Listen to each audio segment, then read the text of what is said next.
They hate you because they ain't you.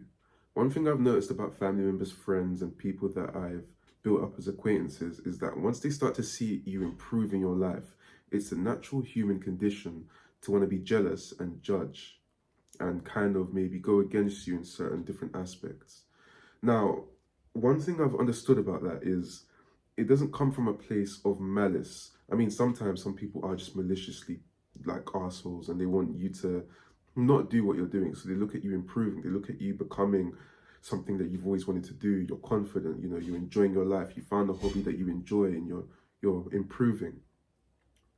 But some people look at that and they find absolute hatred in the fact that you're merely existing. Some people look at you and say, oh, well, why is he doing that? Why is she doing that? Why is she enjoying herself so much? Why is she being authentically herself? I want you to take it from a different aspect. I want to help you understand this, and I want to help you not build resentment for those type of people. For example, let's say you were born, you were, I don't know, 0 or 1 years old, whatever. You grew up to be 5. And then you start to have dreams and aspirations. What were your dreams and aspirations when you were 5? Did you want to become, I don't know, a teacher? Did you want to become an actor, a footballer? Then what happens when you hit about 10? Maybe you get involved in some sort of clubs your parents sign you up and you play football, you act a bit, you do all these different things. Then you hit about 15 and you haven't made much progress because the field to get into football and acting and all that sort of stuff is so much harder than you thought. It costs a whole lot more money, a whole lot more luck, and a whole lot more time and decision making. You have to be strategic about it. And only maybe 1 or 2% of the best people ever get to that point. So next year you hit, 16 and then 17. And then you begin to realize that you've got to make a decision. Do you continue, focus on your studies and try and get a decent job? Or do you push and pursue these career goals in fear that you might fail and you might be behind in life? That's where many people end up throwing away their dreams. They stop looking at what they wanted to be and now look at what they must become in order to fulfill their responsibilities and, I guess, improve decently in their lives.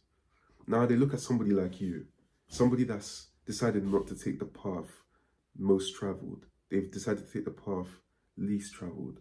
That path is full of regret, fear, anxiety, depression, lack of fulfillment, sometimes whenever you're not seeing the results. But then, you continue with it and your circumstance means that, you begin to, improve. You've got the support systems and you start to get to where you want to get to. Now people begin to see you. They begin to see who you are and who they're not. Now try and look at it from that standpoint. You've wanted to do something since you were practically born. It's the only thing you've ever known. It's something that's fueled your soul, it fueled your passion. And now you see somebody else doing it. Now, I'm never somebody that's here to advocate jealousy or resentment or bitterness. But you can't come and not blame somebody for being upset for the fact that they haven't got what they haven't got.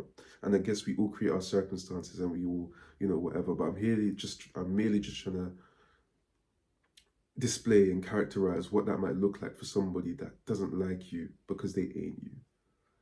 Now, the reason why I've tried to illustrate in this type of way and this perspective is because I believe once you are trying to improve or do something with your life, it's important to understand this. They hate you because they ain't you. However, they don't hate you because of you. It sounds quite, like it doesn't make any sense. It's more the dissatisfaction in themselves than it is the dissatisfaction in you. So whenever you're trying to attain something in your life and you feel like people are pushing against you or pushing back on you, don't take it personally. Realize that it's simply their own inadequacies that are talking through themselves to you. It's never anything directly pointed towards you. It's more about how they feel and how life has gone for them. I think that's one of the most important things to understand whenever you're trying to improve any sort of aspect of your life or go for what you want.